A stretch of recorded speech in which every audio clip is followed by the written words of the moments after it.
Hello coders. तो complete हो चुका है हमारा 15 डेज 15 DSA प्रॉब्लम्स का चैलेंज और हम इस सीरीज़ को एक्सटेंड करके बना रहे हैं 30 डेज 30 DSA प्रॉब्लम्स।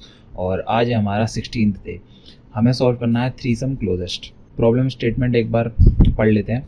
हमें एक एरे मिलेगी और एक मिलेगा टारगेट। तो हमें क्या करना है, हमें ऐसा ट्रिपलेट फाइंड करना है जो टारगेट के सबसे क्लोजेस्ट सम बनाए।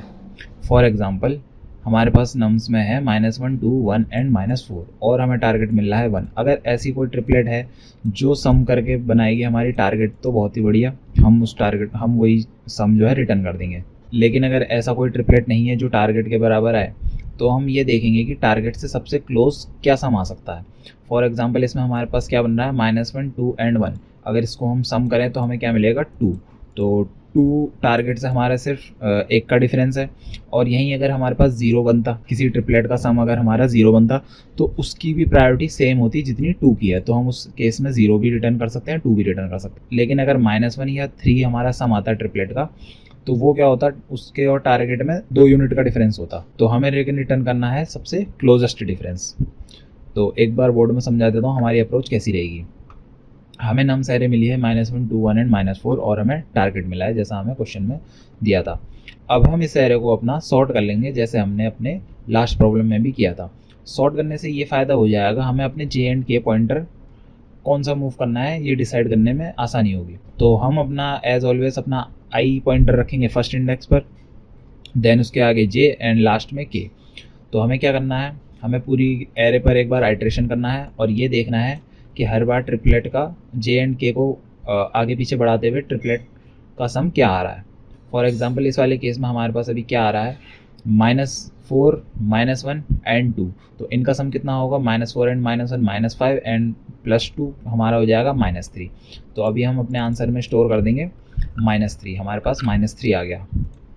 अब हमें क्या करना है, हम अपने जे को आगे बढ़ाएं या के को पीछे ले जाएं। ये चीज़ हमारी ऐसे डिसाइड होगी कि हमारा जो आंसर आया है वो टारगेट से ज़्यादा आगे है या ज़्यादा पीछे है। हमारा ये काफ़ी पीछे है तो हम अपने जे पॉइंटर को आगे बढ़ाएंगे। अब हमारा क्या हो जाएगा, -4 1 एंड 2। इसका सम हमारा कितना आएगा, 2 + 1 3 एंड -4 इसका हमारा आ जाएगा -1। तो हम अपने आंसर में अब हमारा -3 और -1 ज़्यादा क्लोज है टारगेट के, तो हम यहाँ पे वैल्यू अपडेट करके -1 कर देंगे। अब इसमें आइट्रेशन और नहीं हो सकती है। अब हमारा आई आगे बढ़ेगा और जे हमारा कहाँ जाएगा, आई के एक इंडेक्स आगे।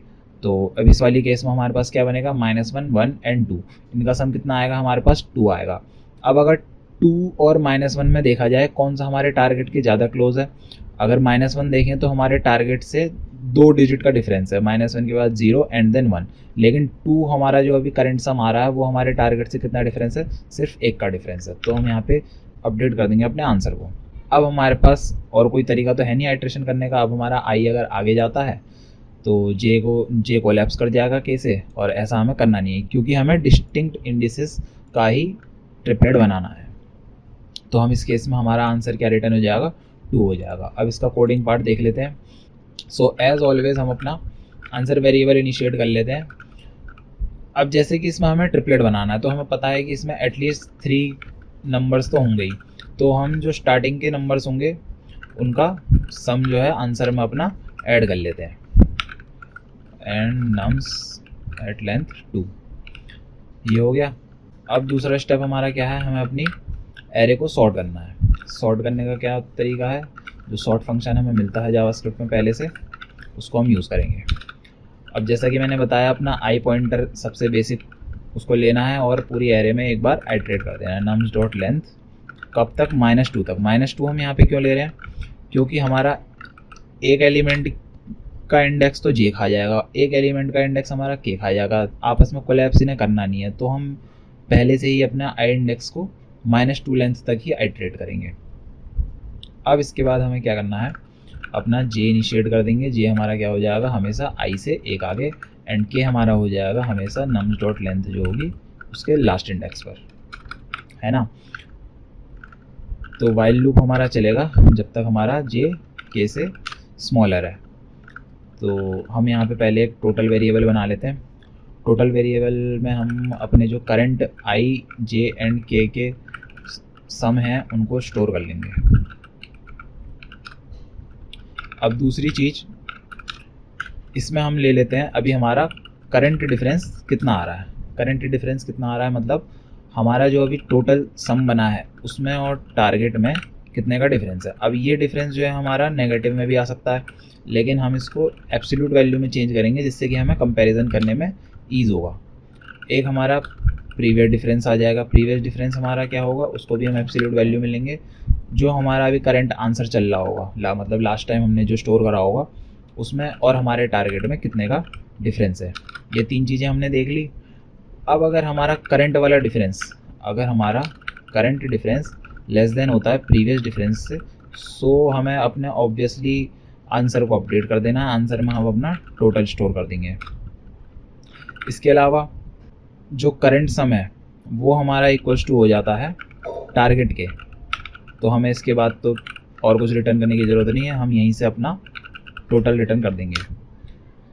इसके अलावा अब जो जे एंड के पॉइंटर्स को मूव करने की कंडीशंस है, अगर हमारा टोटल लेस देन रह जाता है किससे, टारगेट से, तो ऑब्वियसली हमें अपना जे पॉइंटर आगे बढ़ाना है। एल्स हम क्या करेंगे, अपना के पॉइंटर को माइनस कर देंगे। ये हमारा कोडिंग पार्ट हो गया, ये हमारा फॉर लूप भी कंप्लीट हो गया। तो अब हम लास्ट में क्या कर देंगे, अपना आंसर रिटर्न कर देंगे हमेशा की तरह। और एक बार कोड को रन करके देख लेते हैं। Well and good. अब इसको सबमिट भी कर लेते हैं, सबमिट भी हो जाएगा। होप सो आपको अप्रोच समझ में आ गई होगी, काफ़ी सिमिलर थी लास्ट वाले को प्रॉब्लम से। अब मिलते हैं नेक्स्ट वीडियो में।